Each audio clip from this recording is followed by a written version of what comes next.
Hello អ្នកនាងគឺខ្ញុំប្រើជាមួយនឹងចា Pro X setting eyebrow សិនចាំអ្នកនាងចឹងចាំខ្ញុំគឺថាបាក់ខ្លះហើយស្រាប់ដែរហើយអញ្ចឹងណាប៉ុន្តែអត់បានកោសស្រួលទេចា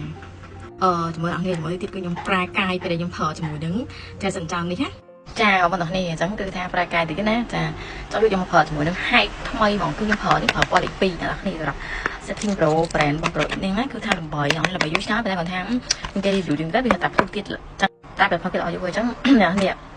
បើបលពីហើយនៅក្នុងហ្នឹងគឺវាជាមកការសិនចាំតែគាត់មានចាំគេហើយអញ្ចឹងសុទ្ធតិចស្អាតបងអញ្ចឹងខ្ញុំមួហៀនេះ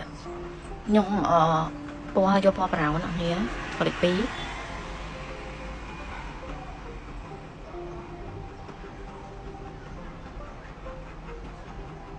សម្រាប់ខ្ញុំអានេះអត់បានកោអញ្ចឹងខ្ញុំសិតតែតិចណាហៀសិតទៅវាមកឆនេះហើយឡើងចង់នេះឲ្យគូបានណានេះខ្ញុំលើកសម្រាប់តិចបាត់នេះ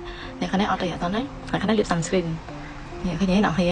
ឥឡូវខ្ញុំមកប្រើមួយខាងឆ្វេងម្ដងអ្នកដែលគាត់មានចាំហើយអ្នកនេះស្រួលគូគាត់ស្រួលសិតច្រឡំស្រួលគូនេះ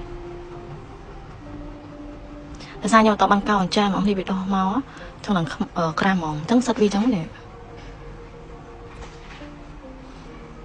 ឃើញអ្នកនេះគឺ